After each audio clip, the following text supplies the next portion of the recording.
안녕하세요. 같이 기도드리겠습니다. 생명의 주가 되시는 거룩하신 아버지 하나님, 영원한 멸망과 심판 가운데 고통받아야 될 저희들을 불쌍히 여겨주셔서 우리가 감당해야 될 그 모든 죄를 대신 짊어지시고 우리를 값없이 의롭다 하셔서 하나님의 자녀 삼아주시고 썩지 않고 더럽지 않고 쇠하지 아니한 복스러운 소망 가운데 살게 해주심을 감사드립니다. 주님의 은혜를 깨달은 날부터 지금까지 저희와 항상 함께 해주시고 일마다 때마다 우리에게 필요한 것으로 채워주시는 주님, 지난 한 주간도 주님의 은혜 가운데 살아갈 수 있도록 역사해 주시고 또 귀한 영혼들 붙여주셔서 우리의 우둔한 입을 통해 하나님의 사랑을 증거할 수 있도록 허락해 주심에 또한 감사드립니다. 또 주님 앞에 가는 날까지 또한 우리에게 허락해 주신 그 남은 때에 주님을 위해서 살아갈 수 있도록 또 우리에게 기회를 주셨습니다.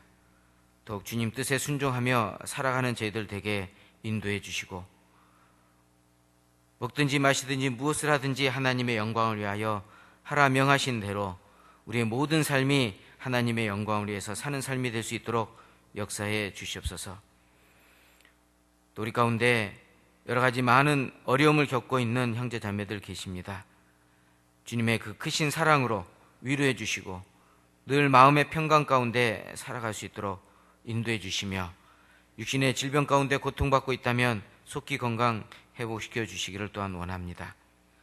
또 내일부터 있는 낮 집회도 주님 함께 해 주셔서 귀한 영혼들 불러주셨음에 모두가 구원받는 역사 나타날 수 있도록 또 함께 수고하는 모든 우리 귀한 믿음의 식구들 또 하나님의 은혜 가운데 집회가 이루어질 수 있도록 역사해 주시옵소서. 또 이 시간 피치 못할 사정으로 함께하지 못한 또 우리 믿음의 식구들 어느 곳에 있든지 동일한 은혜 가운데 살아갈 수 있도록 인도해 주시옵소서. 모든 것 주 하나님께만 의지합니다. 언제나 우리를 사랑하시는 예수님 이름으로 기도드렸습니다. 아멘. 우리 성경 신약 성경 히브리서 11장 보겠습니다.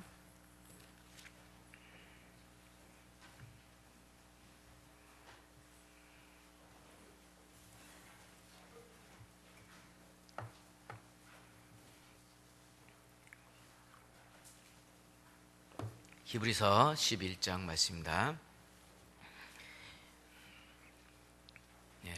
자셨으면 17절부터 19절까지 히브리서 11장 17절부터 19절까지 말씀을 천천히 같이 읽겠습니다. 아브라함은 시험을 받을 때에 믿음으로 이삭을 드렸으니 저는 약속을 받은 자로 돼 그 독생자를 드렸느니라. 저에게 이미 말씀하시기를 내 자손이라 칭할 자는 이삭으로 말미암으리라 하셨으니 저가 하나님이 능히 죽은 자 가운데서 다시 살리실 줄로 생각한지라. 비유컨대 죽은 자 가운데서 도로 받은 것이니라.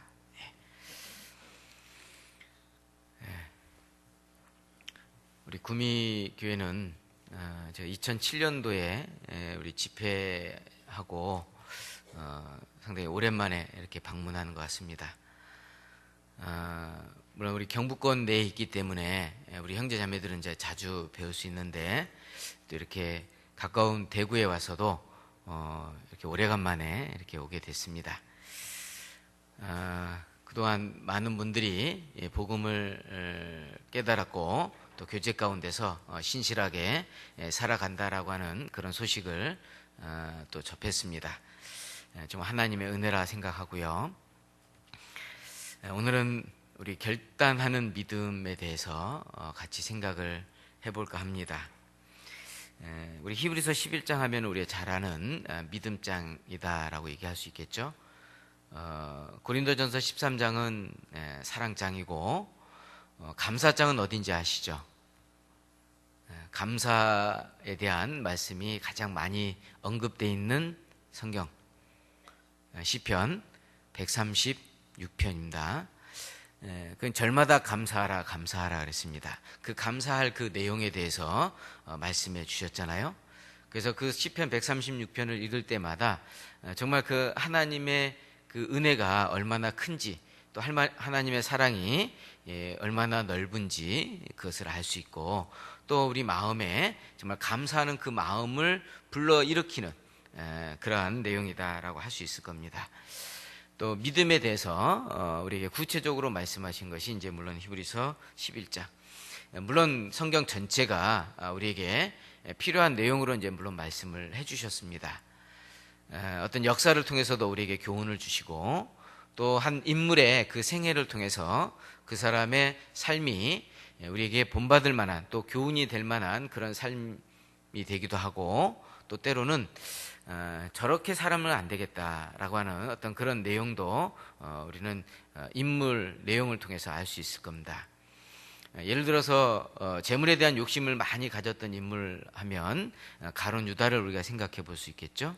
또 사도행전은 이제 아나니아 삽비라 우리가 생각해 볼 수 있고, 또 구약에는 아간을 우리가 생각해 볼 수 있겠죠. 우리가 성경 속에 나와 있는 그 인물들이 그 우리 신앙생활에 많은 도움을 우리 준다라고 할 수 있을 겁니다. 또 앞서간 많은 사람들이 걸어갔던 그 길들을 통해서 내가 어떻게 살아야 될지를 또한 우리에게 가르쳐 주기도 하죠. 그래서 히브리서 11장에 나와 있는 많은 인물들이 우리에게 신앙에 이제 이런 믿음 생활을 하기를 하나님 원하시기 때문에 그런 예들을 이렇게 이제 보여준다 할 수 있습니다. 그래서 믿음은 바라는 것들의 실상이요 보지 못하는 것들의 증거라라고 얘기하시면서 선진들이 이로써 증거를 얻었다. 그러니까 그런 그 삶을 통해서 우리에게 증거를 보여주셨다. 그래서 이제 쭉 믿음으로라고 하는 그 히브리서 11장의 이제 믿음에 대해서, 그러니까 믿음장이기 때문에 믿음으로 이런 삶을 보여줬다라고 하는 것을 얘기했고, 이제 믿음은 무엇인지에 대해서 또 말씀하신 것이 또 히브리서 11장이다 할 수 있습니다. 아벨은 가인보다 더 나은 제사를 드렸는데 믿음으로 드렸다라고 했는데, 그 아벨의 모습은 뭐냐, 하나님을 경배하는, 그러니까 하나님을 섬기는 그런 모습이 바로 아벨의 대표적인 모습으로 이렇게 설명을 해줬고, 그리고 이제 하나님 앞에 구원받은 이제 구원에 대한, 영혼 구원에 대한 것도 이렇게 아벨을 통해서 우리에게 설명을 해준다라고 할 수 있을 겁니다. 그 뒤에 또 이제 노아는 세상과 구별되는, 세상의 죄가 간영되어 있는 그런 상태에서 하나님을 섬기고 하나님으로부터 은혜를 얻었고 의로운 사람이다라고 하는 그런 칭함을 받을 수 있는 그런 삶을, 그래서 구별된 삶의 그런 모습이 바로 이제 노아였죠. 그 중간에 에녹이란 사람은 하나님과 300년 동안 또 동행을 했죠. 그래서 히브리서에는 하나님을 기쁘시게 하는 자는 그런 증거를 얻었다라고 얘기했습니다. 그리고 이제 나온 그 인물이 바로 이제 노아라 할 수 있습니다. 아브라함이라 할 수 있습니다. 오늘 우리가 함께 배우고자 하는 그 아브라함의 믿음에 대한 내용이 이제 네 가지로 이렇게 이제 말씀을 하셨잖아요. 그 중에 이제 이삭을 드리는 그러한 그 아브라함의 믿음. 자, 아브라함이 그 믿음으로 의롭다함을 받았고, 그 믿음으로 의롭다함을 받은 그것을 행동으로 보여준 것이 이삭을 하나님께 이제 드리는 이제 그런 모습이잖아요. 정말 이삭을 하나님께 드린다라고 하는 그 상황을 우리가 생각해 볼 때 정말 그 결단하지 않으면, 확고한 어떤 그런 그 마음에 결심하지 않으면 정말 그렇게 보여주기 어려운 그런 상황이잖아요.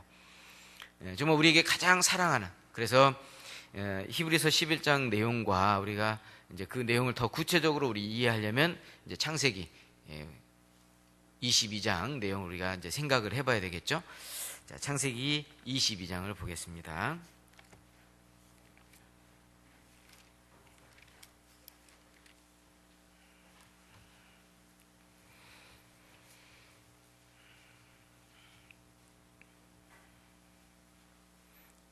창세기 22장 1절부터 그 일 후에 하나님이 아브라함을 시험하시려고 그를 부르시되 아브라함아 하시니 그가 가로되 내가 여기 있나이다. 여호와께서 가라사대 네 아들 내 사랑하는 독자 이삭을 데리고 모리아 땅으로 가서 내가 내게 지시하는 한 산 거기서 그를 번제로 드리라. 여기 그 사랑이라고 하는 단어가 이제 처음 나온 곳이 이제 창세기 22장. 물론 사랑의 내용은 그 앞에 이제 기록이 돼 있지만 단어를 사용한 것은 이제 창세기 22장이라 할 수 있고, 또 경외라고 하는 단어도 처음으로 이제 창세기 22장에 사용되었다라고 할 수 있습니다.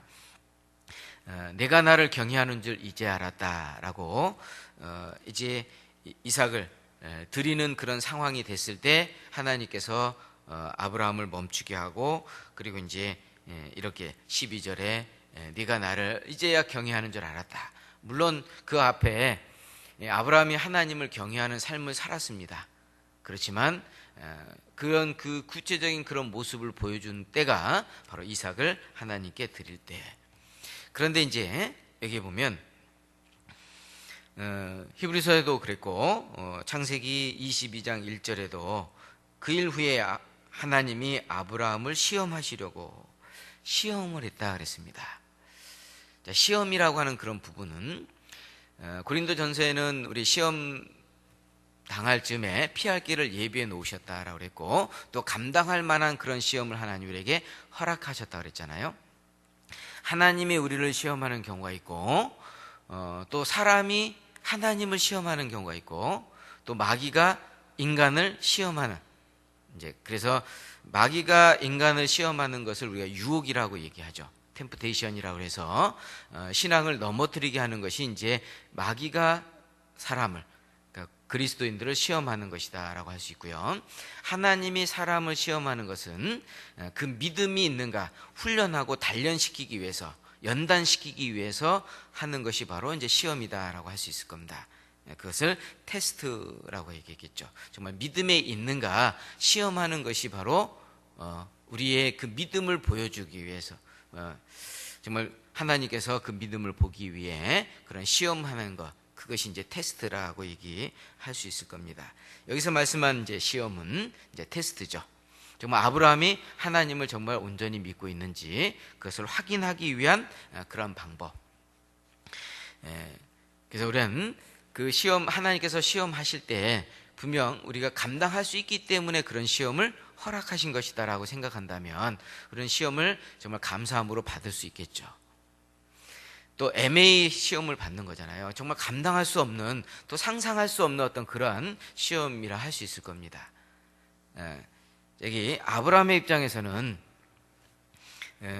하나님도 그걸 인정했죠. 2절에 여호와께서 가라사대 내 아들 내 사랑하는 독자 이삭. 다른 이제 원어에는 내 아들 내 가장 사랑하는 독자 이삭. 가장 사랑하는, 정말 우리에게서 가장 사랑하는 것이 무엇일까? 자, 오늘 우리 마음속에 가장 사랑하는 것이 있다라 한다면 그것을 하나님께서 우리에게 이 이삭을 하나님께 번제로 드리라고 하는 그 아브라함과 같이 나에게도 똑같이 그 가장 사랑하는 것을 하나님께서 요구하신다면 나는 어떤 반응을 보일 것인가? 아브라함은 그 부분에 대해서 정말 어떻게 행동을 했는지를 우리는 오늘 시간 같이 생각을, 교훈을 받아볼까 합니다. 정말 상상할 수 없는 그런 일이잖아요. 우리 마음속에 가장 자리 잡고 있는 것이 내가 지금 사랑하고 있는 그런 부분들이 분명히 있을 거라 우리 인정하잖아요. 분명히 사랑하는 것이 분명히 있습니다. 하나님보다 더 사랑하는, 우리가 하나님을 사랑한다라고 말은 하지만 실제적으로 하나님보다 더 사랑하는 것들이 분명히 우리 속에 있다라는 겁니다. 그렇다면 그 사랑하는 그것을 정말 하나님께서 요구를 했을 때 그걸 정말 우리 마음에 기꺼이 내어줄 수 있는 그런 믿음이 우리에게 있는가? 아브라함은 그 시험을 통과했죠. 그 시험을 통과했기 때문에 하나님께서는 그 믿음의 조상이라 했고 또 더 큰 축복을 주셨다라는 겁니다. 우리도 마찬가지 그런 그 과정을 통과했을 때 우리는 더 큰 것들을 우리는 얻을 수 있다라는 겁니다. 그런데 이제 우리가 그것을 알지 못하기 때문에 당장 눈앞에 놓여져 있는 그것 때문에 결국 하나님께 순종치 못하고 또 하나님의 말씀을 거역하는 그런 행동을 우리가 보여주기 때문에 더 힘든 그런 과정을 겪을 수도 있다라는 거죠. 그래서 우리는 우리의 믿음이 있는가, 그 믿음은 무엇으로 우리가 보여주느냐, 행동으로 보여준다라 그랬잖아요. 영혼 없는 몸이 죽은 것 같이 행함이 없는 믿음은 죽은 것이라. 그 아브라함은 물론 믿음으로 의롭다함을 받았고 그 믿음을 행동으로 보여준 대표적인 인물이라 할 수 있습니다. 마찬가지 우리는 구원받은 것은 믿음으로 구원을 받았고 또 우리가 살아가는 것도 우리가 믿음으로 살아간다라고 할 수 있겠잖아요. 로마서에 있는 말씀처럼 믿음으로 믿음에 이르게 하나니 오직 의인은 믿음으로 말미암아 살리라. 그러니까 믿음으로 구원을 받았고 또 그 우리의 삶이 또 믿음을 우리가 보여줘야 되잖아요. 성경 가운데 이제 믿음에 대한 그런 많은 말씀들이 있는데 정말 겨자씨만한 믿음, 그렇죠? 아주 작은 믿음이라 할지라도 산을 옮길 수 있는 그런 능력이 있고 뽕나무를 뽑아서 바다에 심기울 수 있는 그런 또 능력을 가진 것이 겨자씨만한 믿음이라 그랬어요. 또 예수님께서는 그 믿음에 대해서 또 책망하게 했죠. 믿음이 적은 자들아 왜 의심하였느냐. 풍랑일 때 그 제자들이 예수님이 함께함을 함에도 불구하고 두려워했잖아요. 왜 두려워하여 의심했느냐라고 책망하면서 믿음이 적은 자다라고 얘기했습니다. 또 반대로 정말 그 죄가 있고 또 병들었지만 정말 그 자기에게 가장 원하는 것이 있고 그것을 그 예수님에게 구하는 그 사람들, 수르보니게 여인 같은 사람, 또 소경 바디메오 이런 사람들에게는 예수님이 믿음에 대해서 칭찬했죠. 믿음이 크다라고 얘기했습니다. 또 나다나엘 같은 사람에게는 이만한 믿음을 본 적이 없다라고 그랬고 또 백부장의 그 믿음은 자기 그 종이 병들었을 때 그 종이 낫기를 원하는 그 마음 때문에 예수님께 찾아왔잖아요. 그 백부장의 그 믿음을 또 예수님은 또 칭찬해 줬습니다.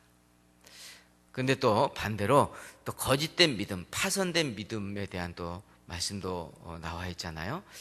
충분히 그럴 수 있는 우리가 믿음이 있다라고 말을 하는데 그 다 동일한 믿음이 아니라는 거죠. 어떤 사람은 정말 그 믿음에 그 장성한 믿음을 보여주기도 하지만 어떤 사람은 아직도 어린아이 같은 그런 믿음을 또 가지고 있는 그런 또 우리의 그리스도인들을 또 우리가 볼 수 있을 겁니다. 정말 나는 정말 신앙생활을 오랫동안 했다면 또 구원받은 지 정말 많은 시간이 흘렀다면 또 신앙의 어떤 그 연륜이 있어야 되잖아요. 그만큼 우리의 그 모습들을 보여줘야 되는데 때로는 우리가 시간이 많이 지났음에도 불구하고 아직도 어린아이 같은 그런 믿음을 보여주는 때도 가끔 우리는 우리의 삶 속에서 우리의 생활 속에서 그걸 보여주고 있는 것을 볼 때 안타깝지 않을까. 이제 아까 에녹에 대한 말씀을 잠깐 드렸는데 300년이란 긴 시간 동안 하나님과 동행했다는 겁니다. 하나님과 동행하는 그런 삶을 살 때 300년이라는 시간이 짧은 시간이 아니잖아요. 자, 우리가 1년 동안 하나님과 동행하는 삶도 쉽지 않은데 300년 동안. 그래서 에녹에 대한 말씀이 창세기 5장과 히브리서 11장과 유다서에 딱 3번 기록이 되어 있습니다. 딱 등장이 되는데 그 내용을 보면은 그 에녹이 실패했다라는 내용은 없어요. 에녹이 지금 하나님 앞에 부끄러운 어떤 그런 행동했다는 그런 내용도 없습니다. 단지 하나님과 동행했고 그리고 하나님을 기쁘시게 하는 자라는 증거를 얻었다라고 했고 또 마지막 그 재앙, 심판을 경고하는 그런 유다서 내용.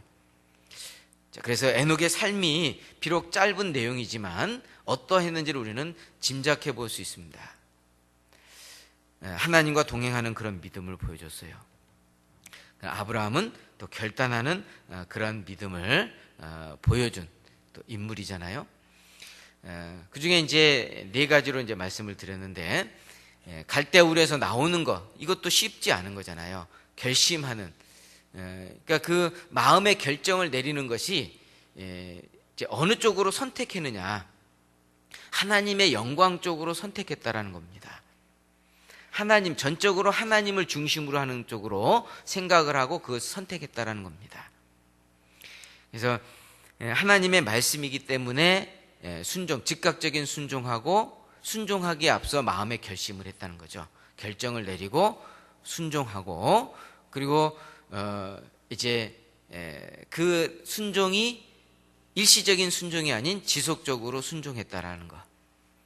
그래서 갈대우르에서 나와서 가나안 땅으로 가는 그 여정 속에서도 많은 갈등이 있을 수 있잖아요. 그런데 하나님이 지시한 그 땅으로 나아갈 때 그것이 어딘지를 알 수가 없습니다. 갈 바를 알지 못하고 하나님이 약속한 그 땅을 향해서 나아갈 때 많은 그런 그 마음의 갈등들이 분명히 있었을 겁니다. 그런데 하나님이 지시한 그곳으로 나아가는 그 아브라함의 모습. 그러나 물론 이제 실패한 부분도 물론 있었죠. 그 가나안 땅에 도착하자마자 얼마 지나지 않아서 흉년이 들었죠. 그 흉년이 들었을 때 거기서 기다려야 되는데 기다리지 못하고 애굽으로 대피를 했습니다. 애굽으로 피해가는 그런 그 모습이, 물론 아브라함이 그 우리의 믿음의 조상이라고 물론 하지만 실수하는 그런 부분을 통해서도 우리도 충분히 그런 실수가 있을 수 있다. 우리가 어떤 그 환경이 우리에게 주어지면 그 환경을 통해서 하나님이 정말 우리를 단련하기 위한 목적으로 그런 환경을 허락해 주셨다는 것을 생각해 본다면 피할 길을 또 분명히 하나님 예비해 놓고 계시잖아요. 그러니까 시험 당할 쯤에 피할 길을 예비해 놓으셨다고 했으니까, 그렇다면 우리는 기다리는 것이 우리에게 있어야 되는데 아브라함은 기다리지 못하고 즉시 행동으로 옮긴 것이 애굽으로 피해갔어요. 그러니까 애굽으로 피해간 그 결과로 결국 아내까지도 빼앗길 뻔한 그런 상황이 전개됐죠. 그런데 그런 어떤 위기가 있었지만은 하나님 또 위기 뒤에 또 축복을 주셨습니다. 물질적인 축복을 주었죠. 많은 재물을 얻었고, 그렇지만은 또 그 다음에 또 문제가 발생을 했습니다.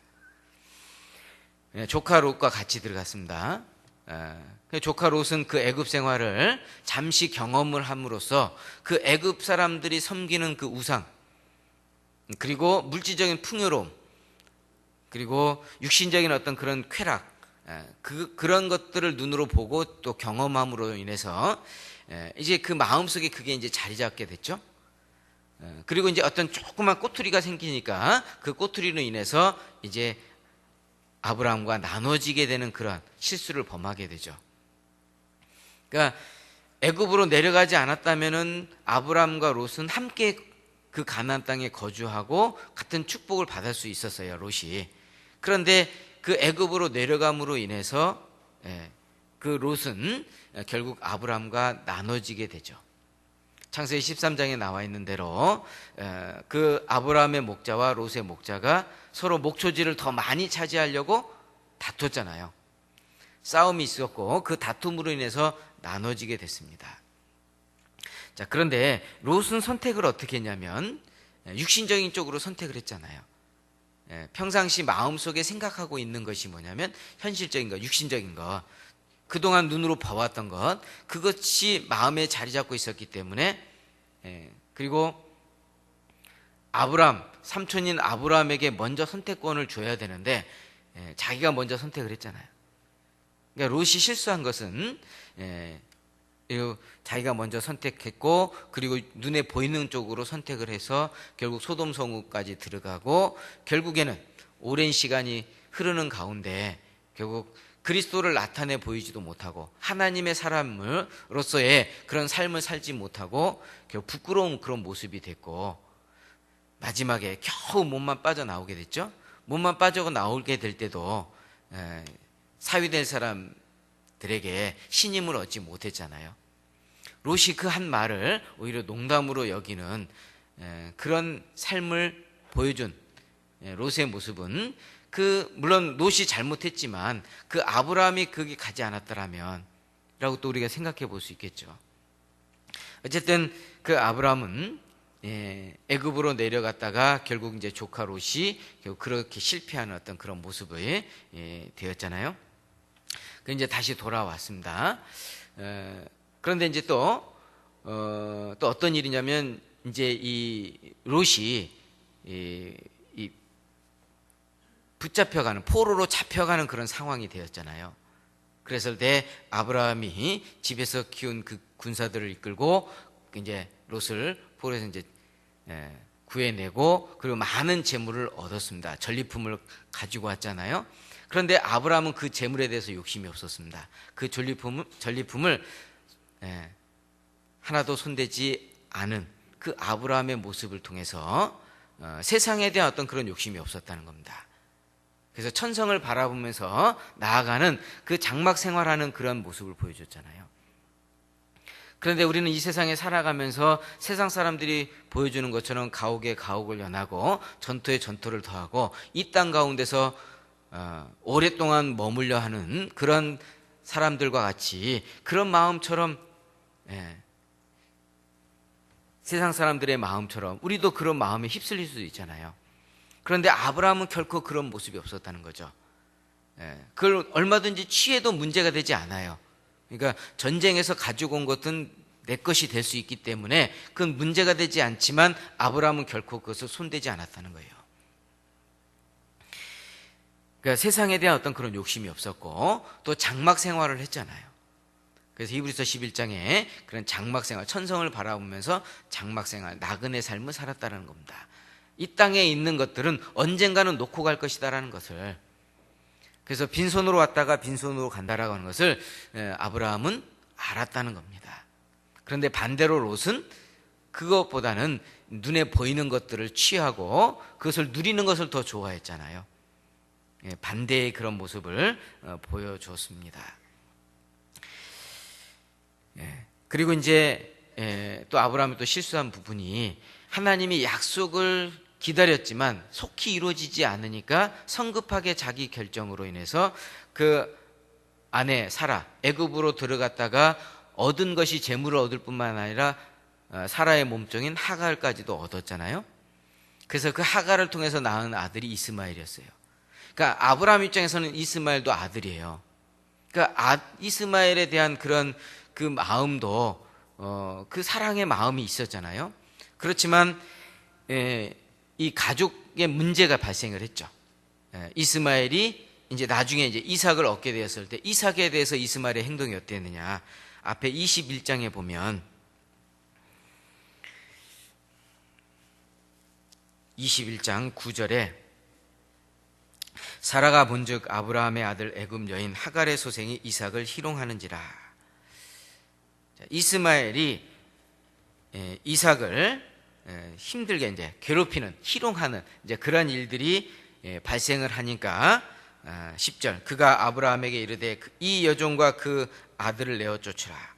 이 종의 아들은 내 아들 이삭과 함께 기업을 얻지 못하리라며 아브라함이 그 아들을 위하여 그 일이 깊이 근심이 되었더니, 그러니까 이스마엘과 이삭의 어떤 그런 관계로 인해서 마음에 이제 근심을 하게 됐는데, 그렇지만 이제 하나님의 말씀대로 하나님은 그 약속의 그 사라의 통해서 낳은 그 이삭을 통해서 하나님은 그 민족을 이루겠다고 하는 그 하나님의 말씀이 마음에 있기 때문에 이스마엘을 내쫓고 그렇게 행동으로 보여줬습니다. 그래서 이삭을 통해서 이제 내 씨가 될 것이다 라고 하는 그런 그 확고한 이제 그런 믿음을 이제 갖게 되고, 이제 그런 과정 속에서 이제 여러 가지 이제 많은 일들이 이제 벌어졌습니다.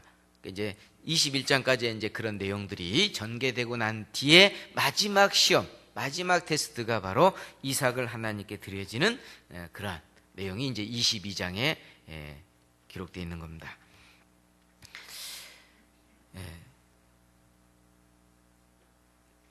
그 사랑하는 대상을 하나님을 더 사랑하는 그 마음을 하나님 보시길 원하시는 거잖아요.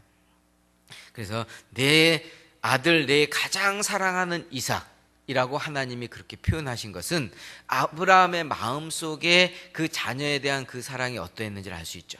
이삭에 대한 사랑, 또 이스마엘에 대한 그 사랑도 분명히 있었습니다. 그래서 정말 우리도 이제 우리가 암송했던 것처럼 하나님과 재물을 겸하여 섬기지 말라고 그랬잖아요. 우리 마음속에 가장 사랑하는 대상이 하나님이어야 되는데 하나님이 아닌 다른 대상을 더 사랑하는 경우가 있을 수 있지 않겠느냐 이거죠.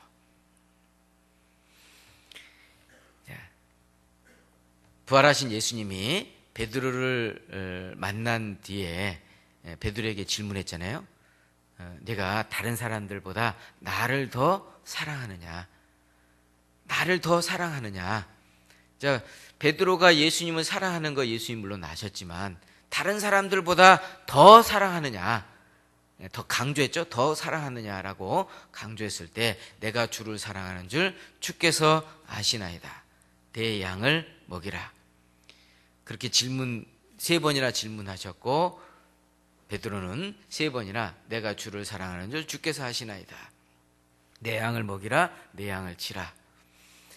자, 마찬가지 우리에게도 동일하게 주님이 오늘 이 시간 나에게 질문한다면, 베드로에게 질문한 것처럼 나에게 그렇게 질문한다면 내가 나를 사랑하느냐, 더 사랑하느냐라는 그 질문 앞에 우리는 어떤 대답을 할 수 있을까?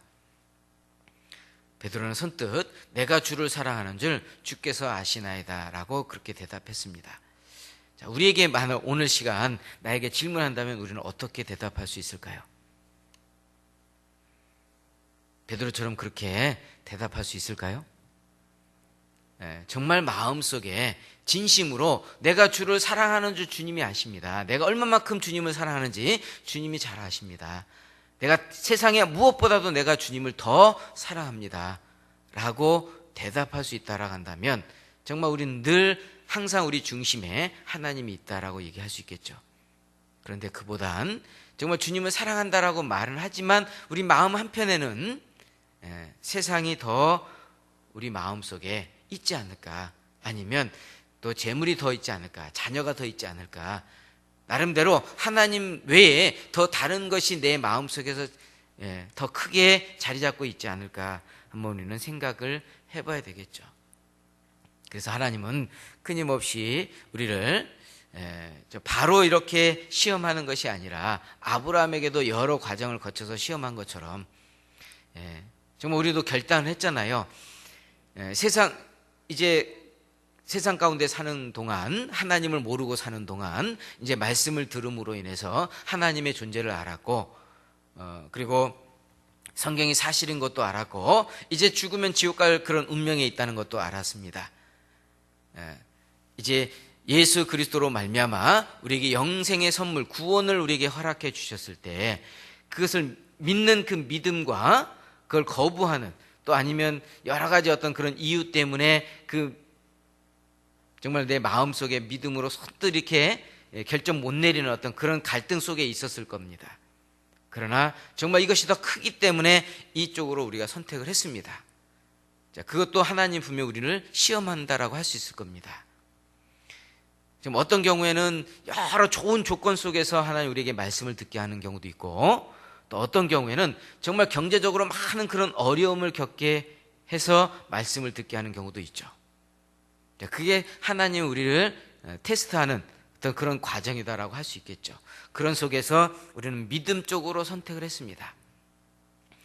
그리고 또한 그 뒤로도 많은 그런 어떤 그 어려움들이 있잖아요.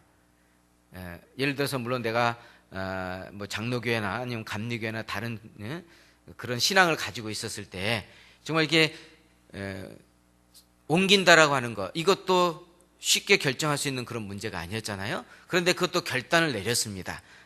배꼽줄을 자르는데도 과감하게 자랐잖아요.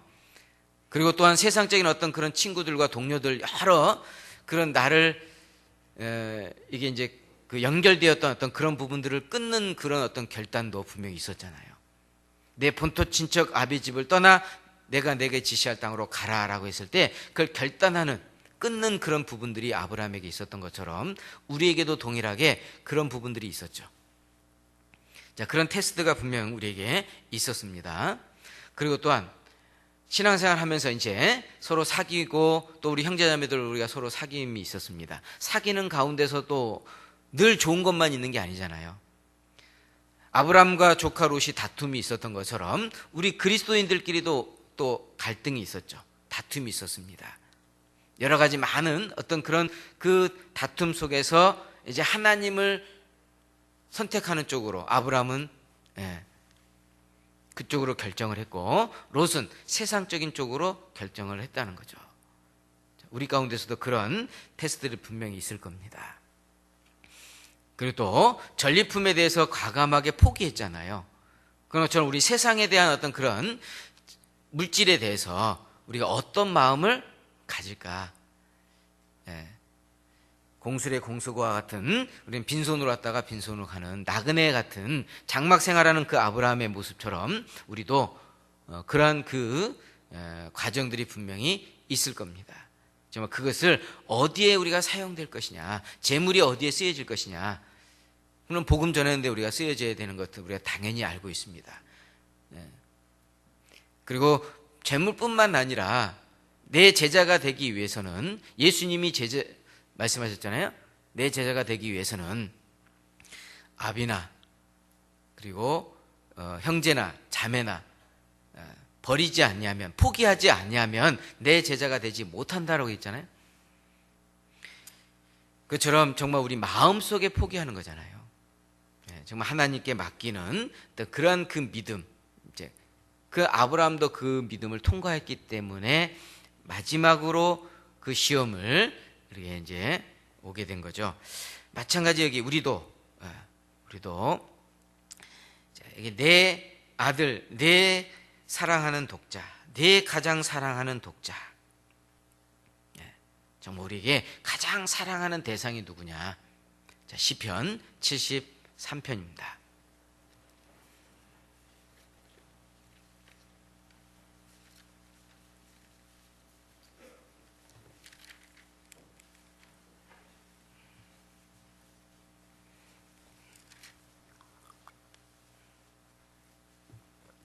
시편 73편 25절입니다. 25절 찾으셨으면 함께 읽겠습니다. 하늘에서는 주 외에 누가 내게 있으리요, 땅에서는 주밖에 나의 사모할 자 없나이다. 자, 이렇게 신앙 고백할 수 있어야 되지 않겠나?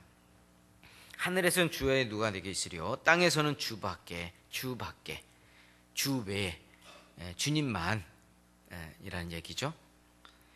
나의 사모할 자 없나이다. 정말 내가 사모한다는 것은 사랑한다는 얘기잖아요. 사랑의 대상이, 물론 그렇다고 해서 사랑하지 말라 그런 얘기 아니잖아요. 그러니까 우선순위는 하나님이고, 그 다음에 이제 형제 자매를 사랑하고, 또 이웃을 사랑하고, 또 불쌍한 구원받지 못한 이뤄진 영혼들을 사랑하는 것.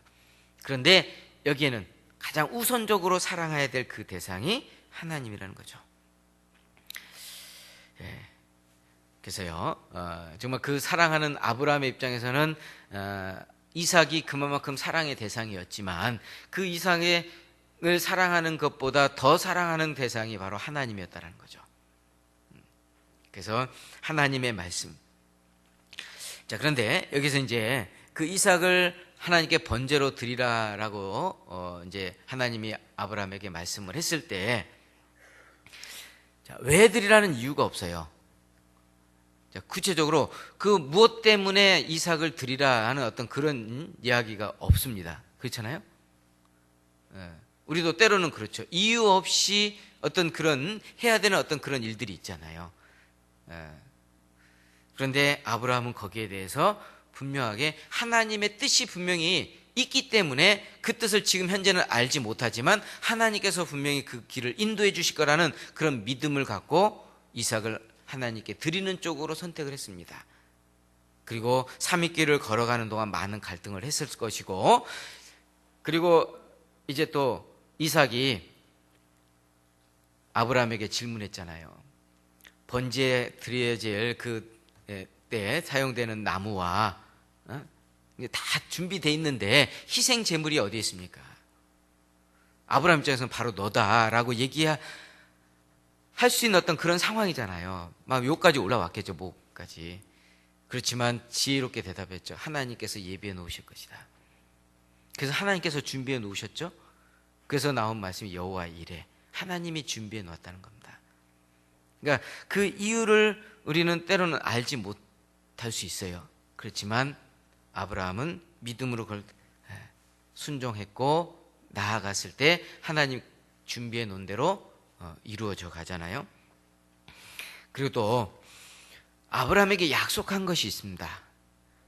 네 자손으로 너 열국의 아비가 될 것이고 네 자손으로 인해서 하늘에 있는 별과 같이 많게 되리라라고 하는 약속을 받았잖아요. 그럼 이삭을 죽게 하면, 번제로 드리게 되면 그 약속이 어떻게 이루어질까? 하나님의 생각과 사람의 생각이 분명히 다르다 그랬잖아요. 네. 네. 그래서 정말 이삭이 죽고 나면 분명히 우리 사람의 생각, 이삭이 죽고 나면은 그 그리스도가 또 어떻게 나올 수 있으며 또 이스라엘 민족이 어떻게 형성이 될 것이냐 이렇게 생각할 수도 있잖아요. 그런데 하나님께서 분명히 죽은 자 가운데서 살릴 수 있는 그런 능력을 가지신 분이다라는 것을 아브라함은 믿었기 때문에 그렇게 결단할 수 있었고, 또 하나는 그 뒷감당을 생각하지 않았다는 거죠. 이삭을 만약에 죽이고 난 다음에 돌아왔어요. 집에 왔을 때 사라가 어떻게 했을까요? 아마 분명 그런 거 생각했다면 아마 행동하기 어려웠겠죠. 때로는 우리가 어떤 일을 하게 될 때 항상 뒷감당에 대한 것에 대해서 염려하잖아요. 뒤에 일어날 일들에 대해서 미리 염려한다는 거예요. 그러지 않겠어요? 우리가 어떤 행동을 하게 되면 또 우리가 신앙생활 하다 보면 그 다음에 일어날 일들에 대해서 항상 염려하죠. 염려는 믿음에서 나오는 게 아니라 그랬잖아요. 무엇을 먹을까 무엇을 입을까 염려하지 마라. 너희는 먼저 그의 나라와 그의 의를 구하라. 그리하면 이 모든 것을 너에게 더하시라. 말씀처럼 염려는 이제 그 부분까지도 하나님이 분명 아브라함에게 지혜를 줄 것이고 그걸 피해갈 수 있는 어떤 그런 길도 분명 하나님은 예비해 놓고 있을 것이라는 그런 믿음이 있었기 때문에 또 사라뿐만 아니라 주변에 있는 사람들의 이야기도 분명히 있을 것이라고 짐작할 수 있잖아요. 어렵게 낳은 이삭인데 그 이삭을 하나님께 번제로 드렸다라고 한다면 그 다음에 문제, 주변 사람들이 분명히 얘기할 거 아니에요. 자, 우리가 교회를 옮기거나 또 어떤 신앙을 우리가 종교가 아닌 신앙, 그리스도인으로서의 어떤 신앙생활을 하는 데 있어서 주변에 있는 사람들의 이야기들이 분명히 있을 수 있습니다. 그런 부분에 대해서도 분명 우리가 생각할 수 있잖아요. 그렇지만 그것도 능히 우리가 감당할 수 있는 그런 그 지혜를 분명 하나님은 주신다라는 거예요. 지혜가 부족하거든 후히 주시고 꾸짖지 아니하시는 하나님께 구하라. 그때마다 하나님은 우리에게 지혜를 주시거든요. 그런데 그 지혜를 우리가 지혜롭게 대답하지 못하는 이유가 뭐냐? 미리 염려하고 걱정하기 때문에 그런 그 하나님의 능력을 구하지 못했던 거예요. 정말 어떤 그런 상황이 될 때 하나님께 기도하고 하나님 지혜를 주십시오. 이걸 피할 수 있는 그 방법을 알려주십시오라고 기도하고 그 상황에 우리가 부딪혔을 때 하나님은 그 지혜를 주신다는 겁니다. 놀라운 그런 그 하나님의 방법으로 그래서 우리는 그런 부분까지도 우리가 염려할 필요 없죠. 하나님은 그 길까지도 하나님은 다 아시는 분이잖아요.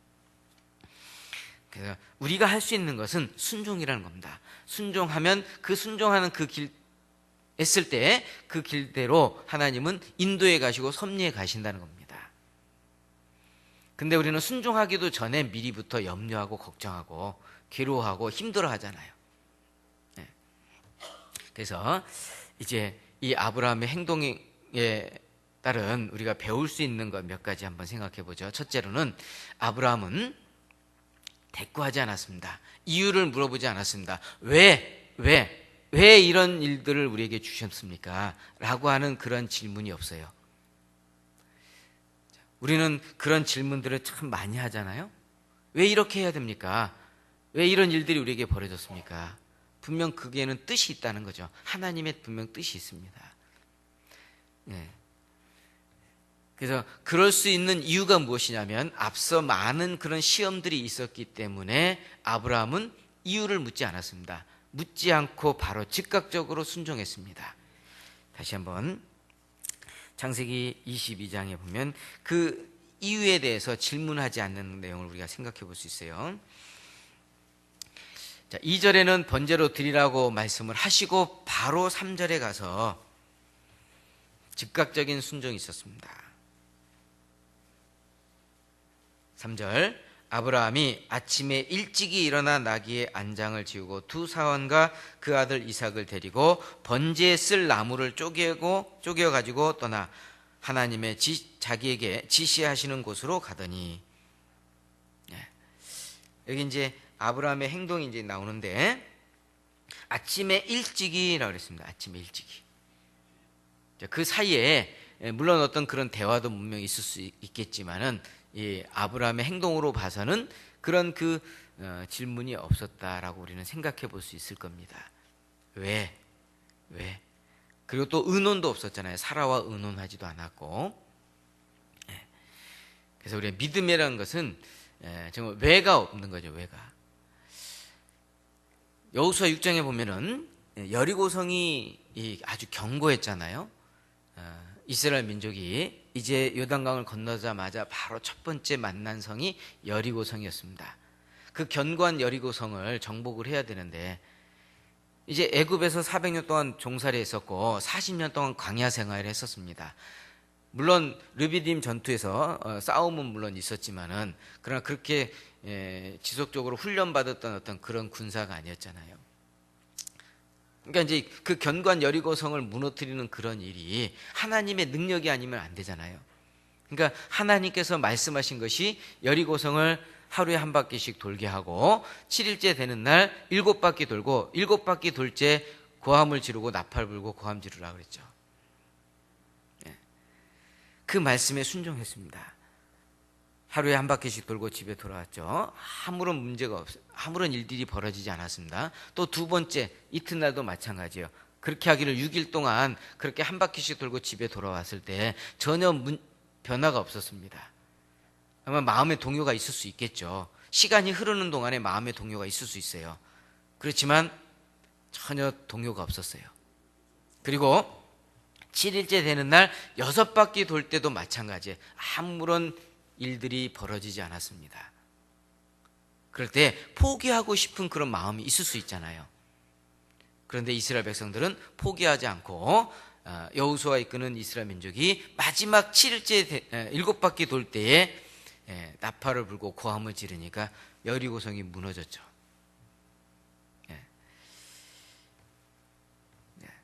우리가 경험이라든지 어떤 그런 상황들보다는 하나님의 말씀이 우선이 돼야 되겠죠. 누가복음 5장에 베드로를 부를 때도 베드로가 밤새도록 그물을 던져서 고기를 잡아봤지만 한 마리도 잡지 못했습니다. 그랬잖아요. 그리고 이제 베드로는 무슨 일을 하려고 하냐면 그물을 정리하고 다 씻고 이제 집으로 돌아가려고. 이제 대부분 이제 고기 잡으러 나가면 이제 그 배에 채워야 되잖아요. 그런데 한 마리도 잡지 못해서 그날따라. 물론 하나님이 그렇게 하셨죠.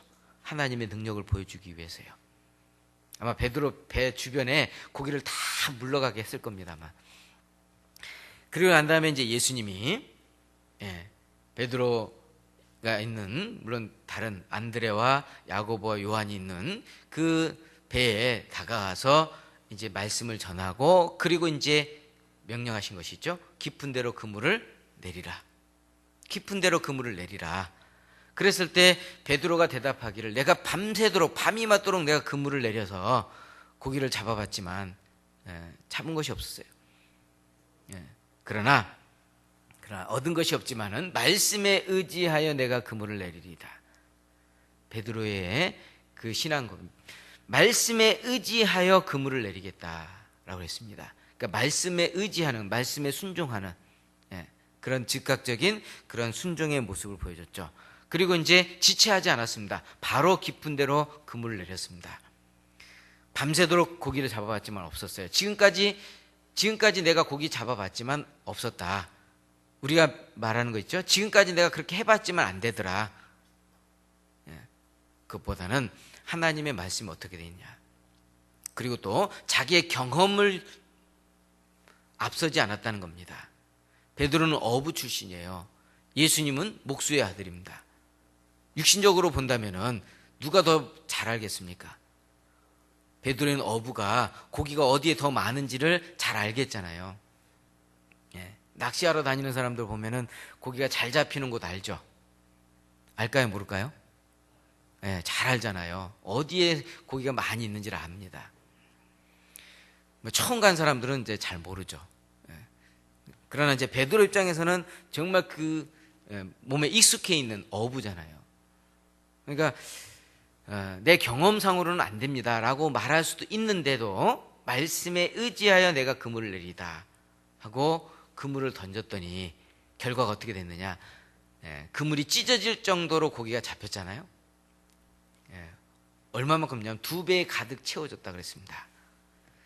너무 많이 잡혀가지고 그물을 한 배 채울 만큼의 이 그물이 이제 크기인데 그 크기에 2배 채울 만큼의 물고기가 잡혔다라는 겁니다. 밤새도록 한 마리도 잡지 못했는데 한 번 던진 거로 인해서 그렇게 가득 잡아왔어요. 너무 많으니까 끌어올릴 수가 없잖아요. 그래서 거기에 동무들을 불렀습니다. 옆에 있는 배에 사람들을 불러서 이제 같이 끌어올렸죠. 그래서 2배 가득 채웠습니다. 만약 그렇지 못했다면 아마 그물이 찢어져서 다 도망갔을 거예요, 물고기들이. 거기에 이제 물론 또 합심에 대한 그런 부분도 우리가 교훈을 얻을 수 있죠. 그런데 이게 이제 순종. 정말 말씀에 의지하여 그물을 내리다 하고 그물을 내렸다 그랬습니다. 여리고 성이 무너질 때도 순종했기 때문에 무너졌고, 나아만 장군도 그 엘리사의 그 말을 들었기 때문에 그 문둥병이 나을 수 있었던 거잖아요. 정말 우리가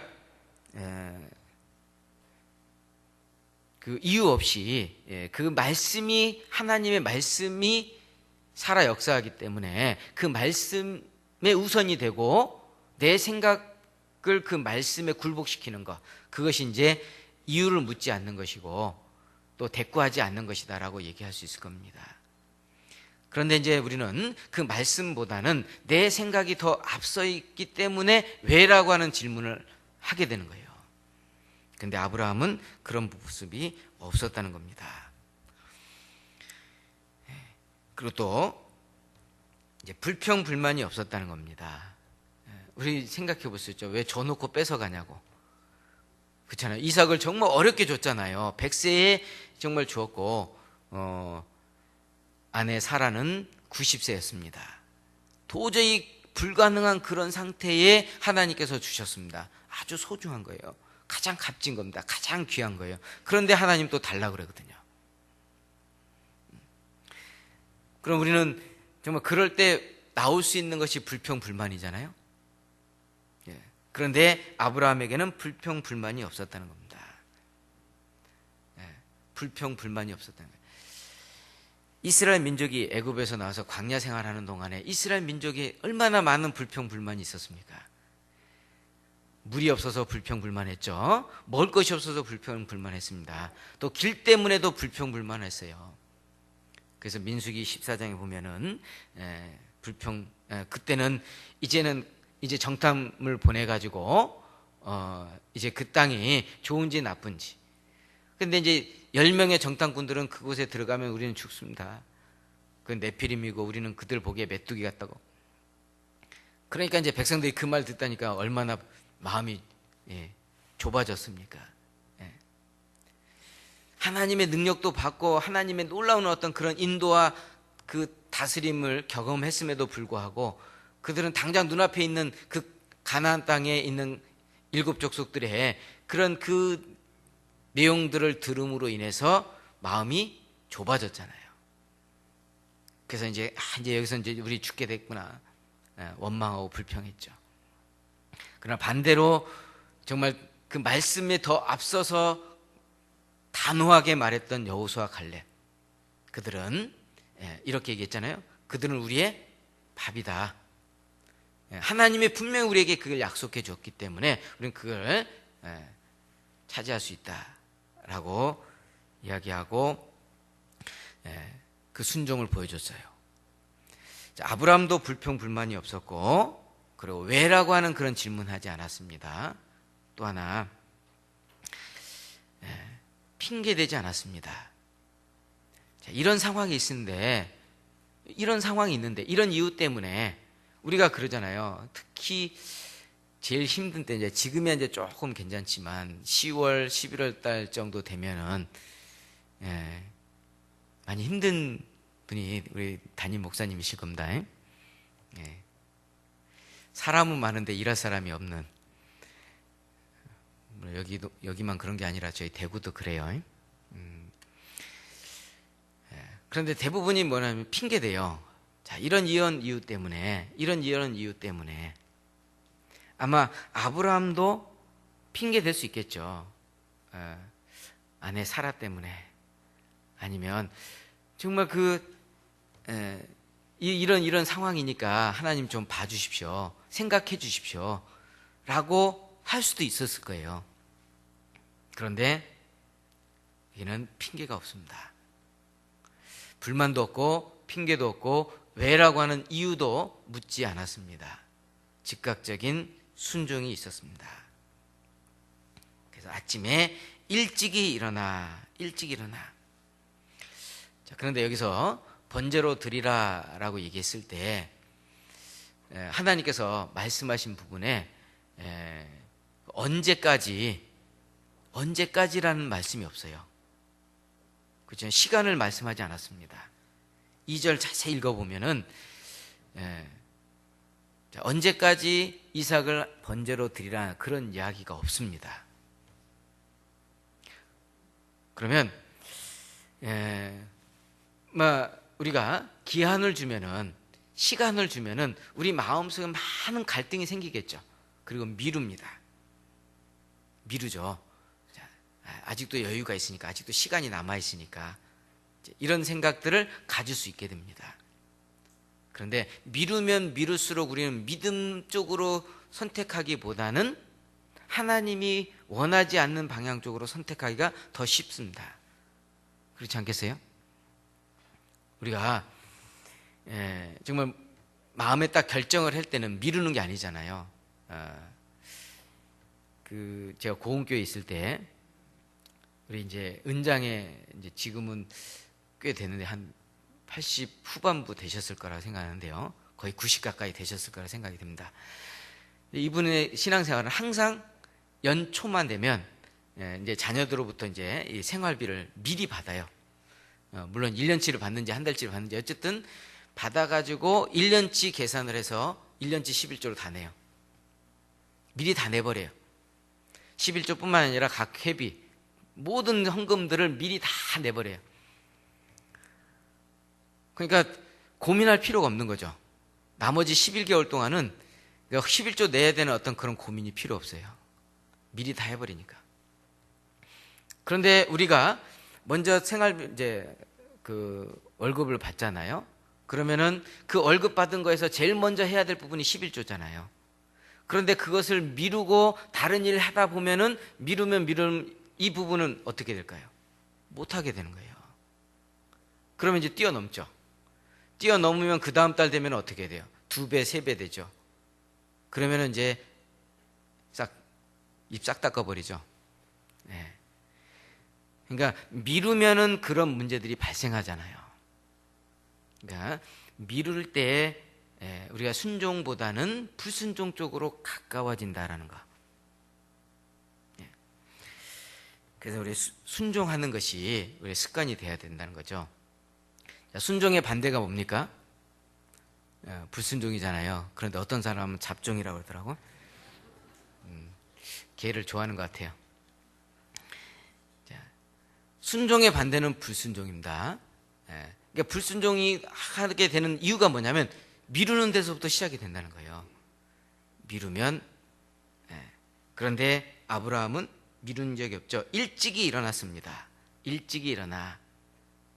언제까지라는 말도 없었기 때문에 즉시 바로 했어요. 바로. 그것처럼 우리도 어떤 상황이 우리에게 하나님의 뜻으로 우리에게 하나님께서 우리에게 알려주시면 그때 우리는 미루는 것이 아니라 즉각적인 순종이 돼야 된다는 거죠.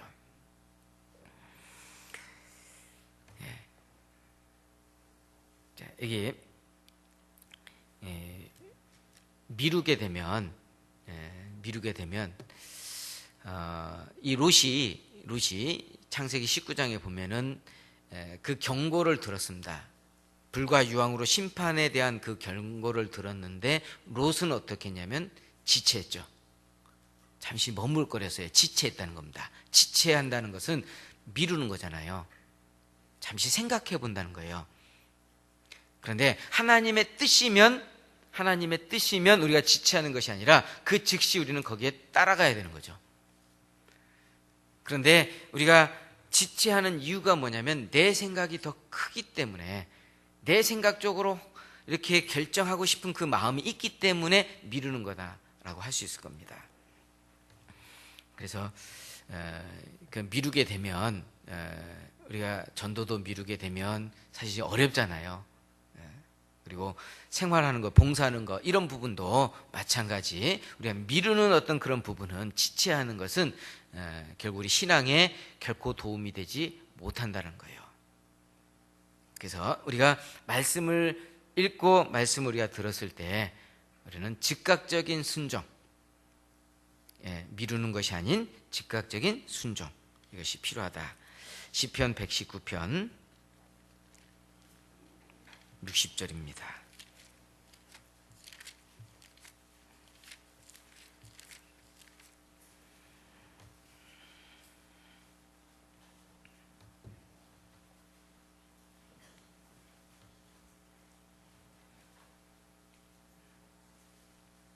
시편 119편 60절 함께 읽겠습니다. 주의 계명을 지키기에 신속히 하고 지체치 아니하였나이다. 주의 계명을 지키기에, 하나님의 말씀을 내가 지키기에, 순종하기에 내가 지체치 않다. 신속히 하고 지체치 아니하였나이다.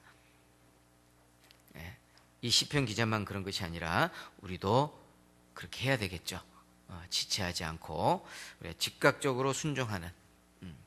그래서 우리가 변화되고 바뀌어져야 될 부분들이 우리가 많이 있잖아요. 우리가 습관이라고 하는 건 참 무서운 거죠. 무시할 수 없는 부분인데, 그러니까 습관을 쫓아서 이렇게 하다 보면, 그러니까 롯은 습관을 따라서 결국 이제 자기 우선이었잖아요. 그러니까 선택할 때도 자기가 먼저 선택하고, 그러니까 아브라함이 비록 내가 먼저 좌하면 내가 우하고 내가 좌하면 내가 우하리라라고 얘기했다 할지라도 내가 어떻게 그럴 수 있습니까? 삼촌이 먼저 선택해야죠. 이렇게 해야 되는데, 예, 좋습니다. 내가 먼저 선택하겠습니다. 습관 따라서. 결국에는 이제 들어간 곳이 결국 어디냐? 소돔성이잖아요. 결국 사유될 사람도 잃고 가장 사랑하는 아내도 소금기둥이 되어버렸잖아요. 롯은 지금 그 순종하는 것보다는 불순종하는 쪽으로 선택했고, 그럼 반대로 이제 순종하는, 하나님의 말씀에 전적으로 의지하고 순종했던 다니엘은 정말 지혜롭게 그 바벨론에서 정말 그 70년의 그 포로 생활하는 가운데서 정말 하나님을 드러냈고, 그리고 이제 우상을 섬기는 이방 나라 사람들로 하여금 거부감 없는 그런 대답을 했잖아요. 10일 동안 우리를 시험해 보십시오. 채식을 먹는 우리가 더 윤택해지면 우리는 그거 따라가겠습니다. 그 고기와 그 포도주를 먹지 않는 이유를 아주 지혜롭게 대답했잖아요. 그렇게 했고, 또 늘 하나님을 섬겼고, 매일 예루살렘을 향해서 문을 열고 무릎을 꿇고 기도하는, 3번씩 기도하는 그런 삶을 변함없이 보여줬고, 그리고 금신상의 신상의 절하라고 하는 그 부분에 대해서도 그 친구들이, 다니엘의 세 친구들이 꿋꿋하게, 결코 우리는 그 신상에 절하지 않겠습니다. 혹 우리가 풀무불에 던져진다 할지라도 하나님께서 분명히 거기서 구해주실 것이라는 그 믿음이 우리 있습니다. 그리 아니하실지라도 우리는 신상에 절하지 않겠습니다. 거기서 구해주지 않는다 할지라도 우리는 거기에 절하지 않겠다. 좀 확고한 그런 그 믿음을 보여줬잖아요. 늘 그 삶이 하나님을 중심으로 하나님의 우선하는 그런 삶이 되었기 때문에 그런 모습을 보여줬어요. 그런데 간혹 우리는 교회 안에서 보면 정말 습관적으로 이 고쳐져야 되는 그런 부분이 많은데 그게 안 고쳐지는 경우가 왜 그럴까? 순종이 안 되니까 그런 거예요. 보면은 지체하는 경우가 있잖아요. 조금만 더, 5분만 더. 그러다 보면은 이제 여기 말씀 들은 거 올 때 분명 우리가 한 30분 전에, 1시간 전에 미리 와서 준비하는 그런 모습하고, 또 어떤 분은 항상 5분 뒤에, 시작한 지 5분 뒤에, 10분 뒤에 오시는 분이 있죠. 습관이에요, 습관. 이것이 바뀌어져야 되는데, 그런데 어떤 사람은 그래요. 내버려 두라고. 원래 내가 그렇다고. 원래 그렇다 하더라도 우리는 바뀌어져야 될 것은 바꿔야 되잖아요. 잘못된 그런 부분들은 우리는 고쳐져야 되죠. 그런데 고치는 그런 부분도 미루면 안 고쳐지잖아요. 그래서 참 이게 습관이라고 하는 이 부분이 빨리빨리 이제 고쳐져야 되는데, 고쳐야 될 부분은 고쳐야 되는데 고쳐지지 않는 그런 습관들이 몸에 배어 있으니까요. 그래서 그것이 오히려 때로는 우리 삶의 올무가 될 수도 있다. 충분히 그럴 수 있잖아요. 그래서 우리 이 아브라함은 지체하지 않았다. 즉각적으로 바로 일찍이 일어났다라고 하는 것을 통해서 우리는 그걸 볼 수 있고요. 또 이제 데리고 간 사람은 아들과 종만 데리고 갔잖아요. 만약에 데리고 갔으면 어떻게 될까요? 가는 동안 바가지 긁겠죠. 또 만약에 저녁에 밤새도록 의논했다면 어떻게 됐을까요? 그 다음날 출발도 못했을 겁니다. 그러니까 의논하지 않고 데려가지도 않았다라는 겁니다. 자, 간혹 우리가 이게 이제 헌금하는 그런 부분에, 뭐 건축금이나 어떤 여러 가지 헌금하는 그런 부분에 이게 마음에 정말 기도하고 결정을 했을 때 결정한 대로 해야 되는데 그러지 못하고 이제 의논하는 경우가 있어요. 의논, 상의하여. 그러면은 실제 내 마음속에 결정한 것보다 더 많이 할까요? 더 적게 할까요? 대답을 안 하시네. 적게 했다고 하면 탄론하니까. 거의 대부분 보면은 많이 그러잖아요. 대부분이 정말 마음속에 생각했던 것보다 더 적게 하는 그런 경우가 많이 발생한다는 거예요. 그러니까 헌금 작정에 대한 예만 제가 드렸는데요. 그 외에도 우리가 의논하고 물론 상의도 필요하고 의논도 필요합니다. 그러나 하나님의 뜻이라면 우리는 그 뜻에 순종하는 것이 우리의 의무입니다. 하나님의 명령을 내렸다면 우리는 명령에 따라가는 거죠. 군대에서 사령관이 명령을 내리면 그 명령에 절대 복종이잖아요. 이처럼 사도 바울도 이랬잖아요. 갈라디아서 1장. 자, 갈라디아서 1장.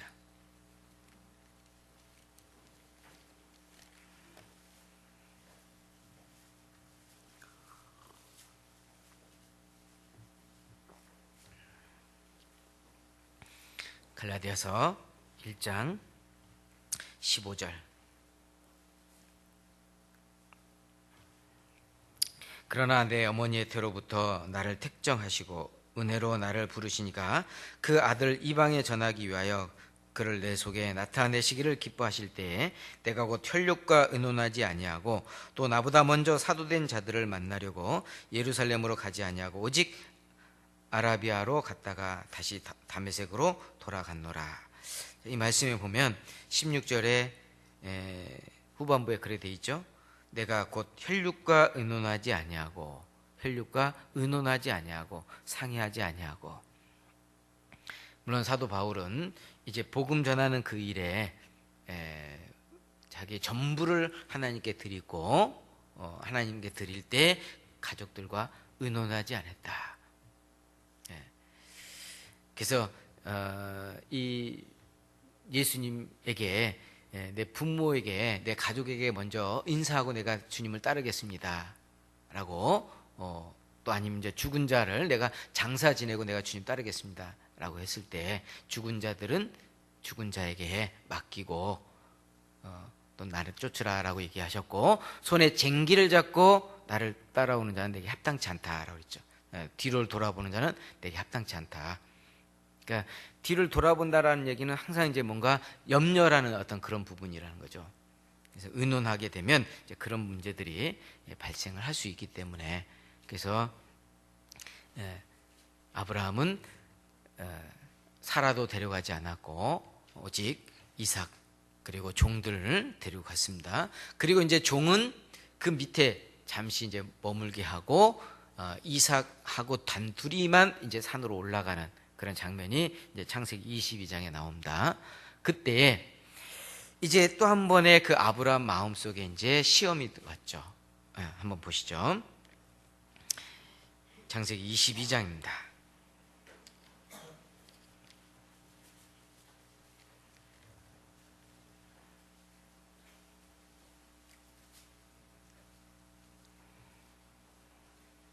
창세기 22장 7절. 이삭이 그 아비 아브라함에게 말하여 가로되 내 아버지여 하니 그가 가로되 내 아들아 내가 여기 있노라. 이삭이 가로되 불과 나무는 있거니와 번제할 어린 양은 어디 있나이까. 자, 이 질문을 했을 때 이삭이 아브라함에게 이런 질문을 했을 때 아브라함의 마음이 어땠을까요? 가슴이 찢어지는 그런 아픔이 있었겠고 아마 3일 길을 걸어갈 때도 그런 고통이 있었을 겁니다. 이삭을 드려야 되는. 그렇지만 하나님의 뜻이기 때문에 일단 쭉 이제 모리아산까지 이제 올라가는 과정이 있었고 또 그 과정 속에서도 또 이제 육신적인 어떤 그런 문제들에 이렇게 부딪히게 됩니다. 육신의 소리가 나올 수 있겠죠. 마음에서는 바로 네가 희생돼야 될 제물이다라고 말할 수 있는 어떤 그런 그 아브라함의 마음이었을 겁니다. 그런데 8절에 이렇게 지혜롭게 대답했죠. 같이 읽겠습니다. 아브라함이 가로되 아들아 번제할 어린 양은 하나님이 자기를 위하여 친히 준비하시리라 하고 두 사람이 함께 나아가서. 하나님께 번제할 어린 양은 하나님께서 친히 준비하신다라고 하는 그런 대답함으로써 정말 그 육신의 소리가 나올 수 있음에도 불구하고 하나 영의 소리. 그래서 육신을 영으로서 이긴 거잖아요.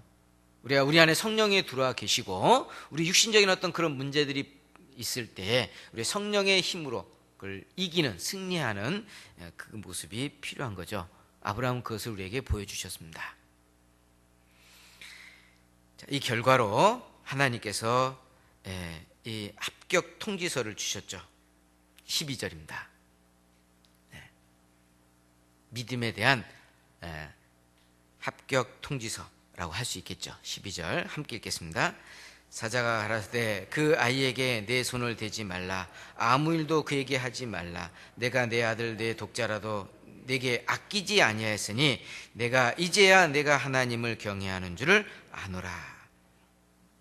물론 그 앞에 이제 이삭을 묻고 이제 칼을 들어서 치는 그 과정까지도 물론 아브라함은 갈등이 있었을 겁니다. 마음에 고통이 있었고 아픔이 있었을 겁니다. 그 순간 머뭇거릴 수도 있겠죠. 찌를까 말까 막 그런 머뭇거림도 있었을 수도 있겠죠. 그렇지만 지체하지 않고 내리치려고 하는 그 순간에 하나님께서 이제 부르셨죠. 아브라함아, 아브라함아, 내 하는 일을 멈춰라. 그렇죠? 자, 이게 그러고 나서 이제 12절에 정말 이 하나님의 말씀, 이것이 우리 삶 가운데서 매일매일 하나님 우리에게 주시는 말씀이어야 되지 않겠냐. 여기 앞에 내가 내 아들 내 독자라도 내게 아끼지 아니했다. 내 아들 내 독자라도, 물론 여기 앞에 내 가장 사랑하는 독자, 가장 사랑하는 독자 이삭을 내게 아끼지 아니했다. 그 아들까지도 아끼지 아니하는 그 마음을 주님은 보셨던 겁니다.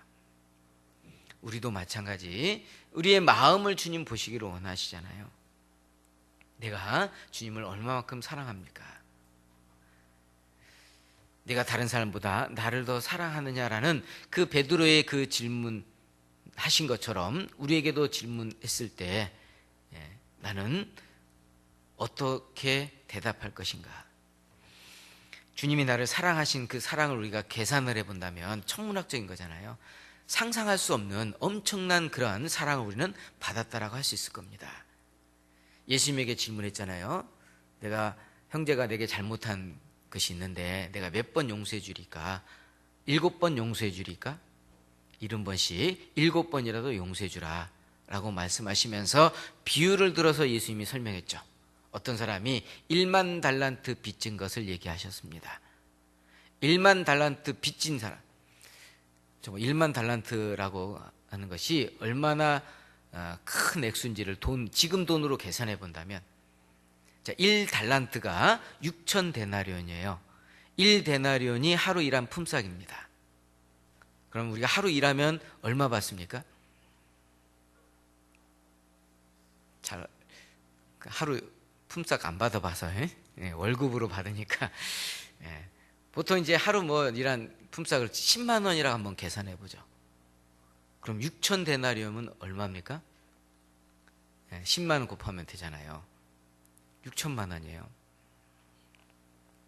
맞나요? 6억이죠, 6억.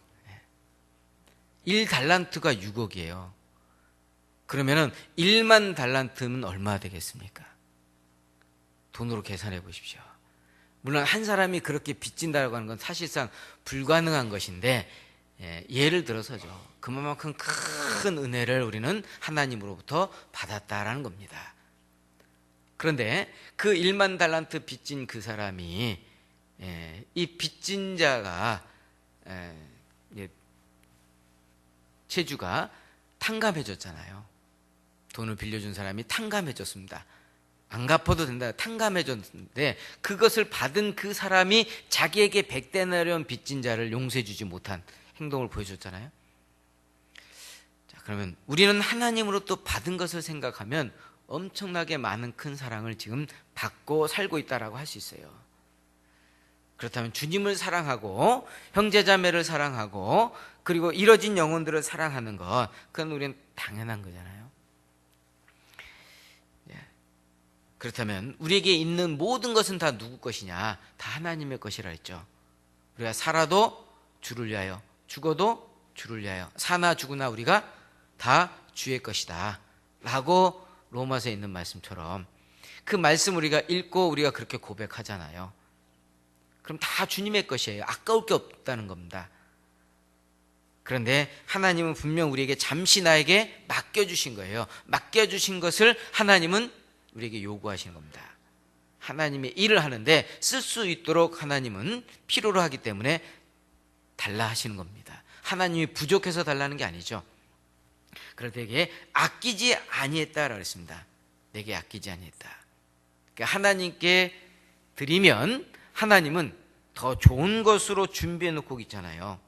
축복해 주잖아요. 그러니까 이삭을 이제 죽을 뻔한 그런 상황에서 다시 살아났잖아요. 그리고 이제 희생 제물을 드릴 수 있는 그 수양을 하나님이 준비했습니다. 그래서 13절에 여호와 이레, 13절 14절 그랬죠. 여호와 이레, 하나님이 준비해 놓으셨습니다. 숲풀 사이에 걸려있는 그 수양을 보게 됐고 그 수양을 하나님께 이제 제물로 드렸잖아요. 하나님이 준비해 놓으신 겁니다. 영육간에 하나님 분명 우리에게 축복해 주신다는 겁니다. 내가 가지고 있으면 그냥 있는 그대로 있지만 하나님 손에 들려지면 엄청난 큰 능력이 나타나는 거잖아요. 요한복음 6장에 보면 그 오병이의 기적이 나오잖아요. 물고기 2마리와 보리떡 5개, 그 놀라운 그런 그 이적이 있습니다. 그 어린 소년의 손에 쥐어져 있는 그것이 예수님 손으로 넘겨지니까 5,000명 배불리 먹고 12바구니 남겨지는 이적이 나타났어요. 그러니까 그 어린 소년 손에만 그대로 있다면 그냥 그걸 한 끼 밥으로 그냥 끝내버리는 거예요. 그런데 그것이 예수님 손에 넘겨진 순간 이제 하나님의 능력이 나타나는 거죠. 그것처럼 우리 손에 있으면 그냥 그대로지만 하나님의 손에 들여지면, 하나님 품으로 가면 그것이 큰 능력으로 우리에게 축복으로 다시 돌아온다라는 거예요. 그게 하나님의 약속이잖아요.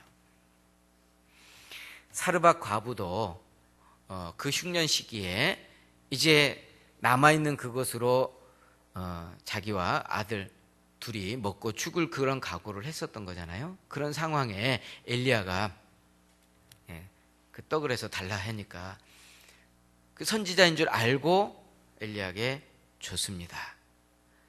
그걸 베푸니까 결국에는 어떻게 됐어요? 3년 반 동안 굶주리지 않았잖아요. 병에 기름이 마르지 않았고 통에 가루가 가득 찼잖아요. 넘치지도 않고 부족하지도 않고 하나님의 은혜가 함께 했다는 겁니다. 하나님 손에 들려지면 그런 능력이 나타난다는 거예요. 그러니까 내 손에 있으면 그냥 있는 그대로지만 하나님 손으로 옮겨지는 때, 그때 하나님의 능력이 나타남을 우리는 날마다 봐야 되지 않겠냐. 하나님 걸 준비해 놓고 계신다는 겁니다. 전도서 11장.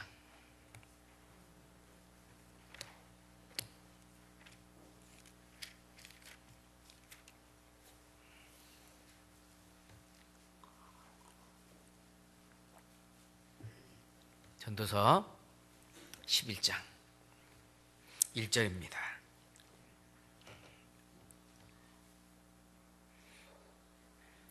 (11장 1절) 함께 읽겠습니다. 너는 내 식물을 물 위에 던지라. 여러 날 후에 도로 찾으리라. 너는 내 식물을 물 위에 던지라. 물 위에, 물은 성령이 역사하는 곳, 성령이 역사하는 곳에 던지라. 그러면 여러 날 후에 도로 찾으리라.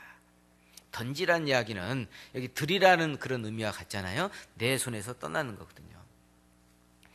모세 손에 들려있는 그 지팡이는 모세 손에 있을 때는 그 양을 치는 목자의 그런 지팡이에 불과했지만 이제 시내산에서 그 떨기나무에 나타나신 그 하나님의 음성을 듣고 그 지팡이를 던졌을 때 뱀이 되었고, 그걸 다시 잡았을 때 하나님의 능력이 나타나는, 역사하는 그런 지팡이로 바뀌어졌습니다. 정말 우리는 우리 손에 들려 있는 것과 우리 품에 있는 것하고 하나님 품으로 옮겨질 때하고는 그 하나님의 능력이 다르다는 거예요. 너는 내 식물을 물 위에 던지라. 던지라. 여러 날 후에 도로 찾으리라. 우리가 농사 지을 때 씨를 그걸 양식으로만 생각하고 그냥 먹어버리면 그냥 양식으로 끝나버리잖아요. 그런데 그걸 땅 위에 던지는 거잖아요. 뿌리는 거잖아요. 뿌리면 내 손에서 나가는 겁니다. 그러면 이제 1년 뒤에는 어떻게 됩니까? 1년이 지나고 나면 뭐 정확하게 한 6개월 정도죠. 어떻게 됩니까? 그 씨가 열매가 돼서 더 많은 것으로 우리에게 주어지잖아요. 양식과 또 심을 씨를 우리에게 주잖아요. 그게 심은 대로 거둬지는 거죠. 그건 진리고 변하지 않는 법칙이잖아요. 그러니까 하나님 앞에 우리가 얼마만큼 드려지느냐에 따라서 하나님 더 많은 것으로 계산해 주신다는 거죠. 하나님의 계산법과 사람의 계산법은 분명히 다릅니다. 하나님은 이게 오병이어 비록 소년의 도시락에 불과한 것이만, 그러나 5천 명, 남자만 5천 명입니다. 배불리 먹고 배부르게 먹고 12바구니 남겨졌어요. 그런 놀라운 그런 이적이 있는 것처럼 우리도 우리에게 속해 있는 것, 시간, 물질, 이것을 하나님께 드려질 때, 하나님께 드려진다라는 것은 헌신한다라고 얘기했죠. 희생한다라고 얘기할 수 있을 겁니다. 그럴 때 그것을 통해서 하나님은 더 많은 것으로 우리에게 채워주신다는 겁니다. 그리고 또한 우리에게 남아있는 그런 시간들은 많지 않다는 거잖아요. 베드로 전서 4장 2절입니다.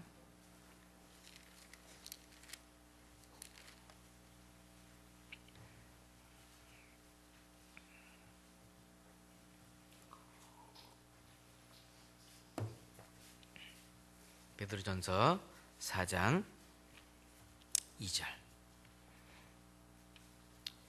그 후로는 다시 사람의 정욕을 좇지 않고 오직 하나님의 뜻을 좇아 육체의 남은 때를 살게 하려 함이라.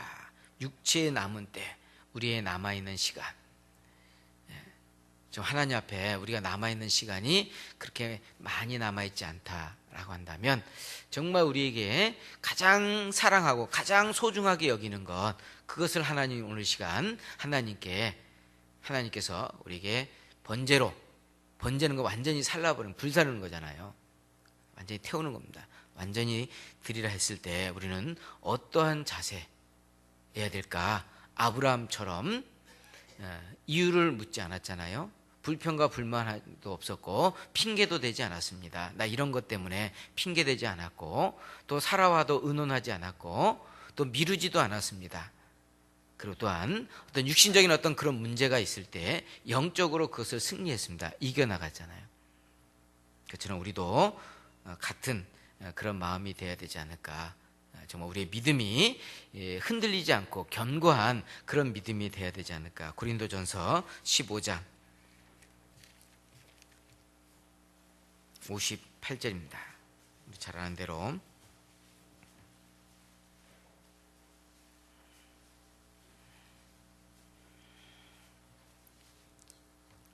고린도전서 15장 58절입니다. 15장 58절 함께 읽으시겠습니다. 그러므로 내 사랑하는 형제들아, 견고하며 흔들리지 말며 항상 주의 일에 더욱 힘쓰는 자들이 되라. 이는 너희 수고가 주 안에서 헛되지 않은 줄을 알미니라. 견고하며 흔들리지 말며 더욱 주의 일에 힘쓰는 자들이 되라. 그래서 우리에게 남은 때 정말 주님의 일에 더욱 힘쓰는 자, 그래서 우리의 생명도 조금 더 아까워하지 않는, 뒤에 대한 어떤 그런 그 아내 사라와 또 주변에 있는 사람들로부터의 받는 어떤 그런 그 여러 가지 어려움, 어떤 그런 문제들도 물론 생각해 볼 수 있겠지만은 그런 거 생각하지 않고 오직 하나님 뜻을 따라서 순종했잖아요. 예수님 육신의 어머니 마리아도 성령으로 잉태됐다는 소식을 듣고, 처녀의 몸인데 남자도 알지 못했는데 그런 그 소식을 들었을 때 정말 앞이 캄캄한 어떤 그런 상황일 수도 있잖아요. 여자로서 생각한다거나. 그런데 하나님의 역사이고 하나님의 뜻이기 때문에 내가 계집종이오니 그 말씀대로 내게 이루어지이다. 율법을 모르는 마리아가 아니었어요. 율법을 알았죠. 율법으로 본다면 돌에 맞아 죽는 그런 상황이에요. 그런데도 그걸 받아들였다는 겁니다. 이방 여인인 모압 여인 룻은 시어머니를 따라서 그 다시 이스라엘 땅으로 가는, 이제 룻은 처음 가는 길이지만 이 나오미는 이제 그 흉년을 피해서 모압 지방에 들어갔다가 결국 다 잃잖아요. 남편 잃었죠. 아들 둘 잃었습니다. 정말 나옴이란 뜻은 기쁨이란 뜻인데 기쁨이라는 뜻인데 돌아올 때 나를 나옴이라 하지 말고 마라라 하라. 마라는 슬픔이잖아요. 고통이라는 거예요. 그러니까 좀 가족들이 함께 그 상황을 좀 기다려야 되는데 기다리지 못하고 자기 스스로 결정을 해버리고 행동으로 옮겼잖아요. 잘못된 행동이잖아요. 그래서 이 나오미의 가족은 정말 어려움을 겪게 됐어요. 그 속에서 이제 룻을 맞이하게 됐고, 룻뿐만 이제 오르바 이제 며느리를 이제 두었는데, 그런데 이제 그 사는 동안에 남편들이 다 죽었어요. 그러니까 과부만 남았잖아요. 그러면 룻과 오르바 입장에서는 사실상 그 며느리 입장에서는 제일 불편한 관계죠. 예. 그러니까 며느리 입장에서 제일 불편한 게 시자 들어가는 관계잖아요. 그죠? 그러니까 시어머니하고 같이 지내야 된다는데 이게 쉬운 일은 아니잖아요. 이거 뭐 이스라엘뿐만 아니라 우리나라 뭐 전 세계 다 그렇잖아요. 공통적인 거죠. 그런데 이제 이 나오미가 그 자기 며느리에게 둘 다 이제 집으로 친정으로 돌아가라고 얘기했어요. 그런데도 처음에는 이제 안 돌아가겠다고 얘기했죠. 둘 다 룻과 오르바가 내가 안 돌아가겠다라고 했어요. 어머니 따라가겠다고. 그런데 이제 나오미가 쭉 자세히 설명을 했죠. 내가 남자를 안다고 치자. 그러면 얼마 동안 기다려야 되냐? 한 20년은 기다려야 되거든요. 그러니까 생각해 보니까 처음에는 정말 나오미를 따라가겠다라고 둘 다 그렇게 얘기했지만 오르바는 상황을 너무너무 잘한 거예요. 잘 파악했던 거예요. 그러니까 바로 그냥 입 맞추고 친정으로 돌아갔어요. 그러나 룻은 끝까지 어머니의 하나님이 나의 하나님이고 어머니의 백성이 나의 백성이 됩니다. 결코 죽음이 갈라놓기 전까지는 내가 결코 어머니 곁을 떠나지 않겠습니다. 라고 하는 굳게 결심하는 그런 모습을 보여줬어요.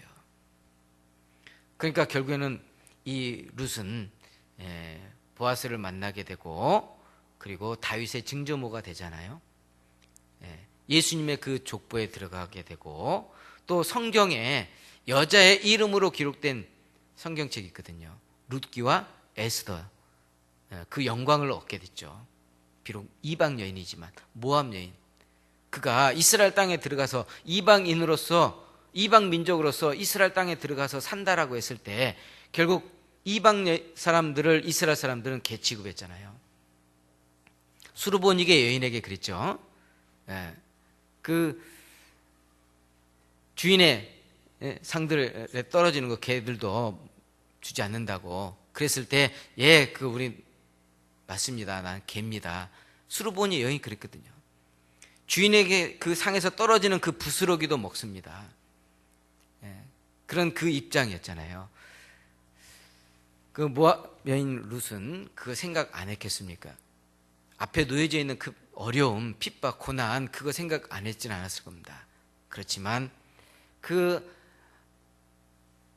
시어머니 나오미의 그 하나님, 그 하나님을 알았기 때문에 그 하나님을 믿는 그 믿음이 있었기 때문에 결국 흔들리지 않고 결국 나오미를 따라가서 결국 보아스를 만나게 되는 그런 과정이 룻기 성경에 나와 있잖아요.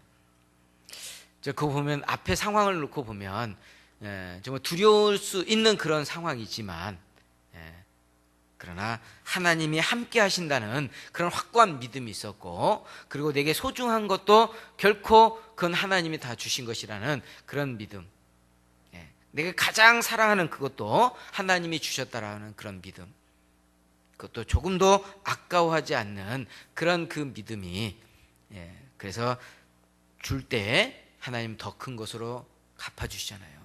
예수님도 예루살렘 성으로 들어갈 때 굳게 마음에 결심했습니다. 그리고 겟세마네 동산에서 또 흐르는 그 땀방울이 핏방울이 되도록 기도하셨습니다. 내 생각보다 내 뜻보다 하나님의 뜻을 더 먼저 생각했잖아요. 그래서 그 결심하는 그 부분이 좀 우리에게는 필요하다. 그래서 우리의 습관이라고 하는 그런 부분은 빨리 안 고쳐지잖아요.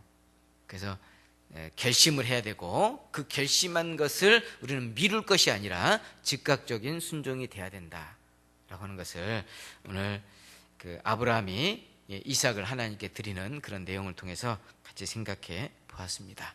함께 기도하겠습니다.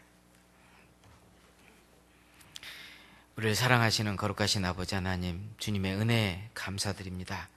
보잘것없는 저희들이지만 주님의 우리를 먼저 사랑해 주셨고 또 우리에게 필요한 것으로 다 채워주시는 그 하나님의 은혜 가운데 살고 있습니다.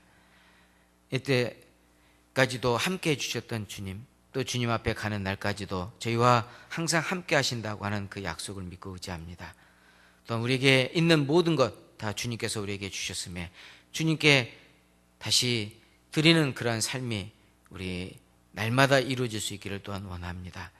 우리 마음속에 가장 사랑하는 이삭과 같이 우리 마음속에 가장 좋아하는, 가장 먼저 하는 그러한 부분이 있다면 정말 하나님을 더 먼저 생각하는 저희들 되게 도와주시고 또 그것을 하나님께 드릴 수 있는 그러한 믿음이 우리에게 있기를 또한 간절히 원합니다. 우리의 모든 생애가 하나님께 드려지는 그런 삶이 될 수 있기를 원하고 언제나 우리를 사랑하시는 거룩하신 예수님 이름으로 기도드렸습니다. 아멘. 찬송가 405장 함께 부르시겠습니다.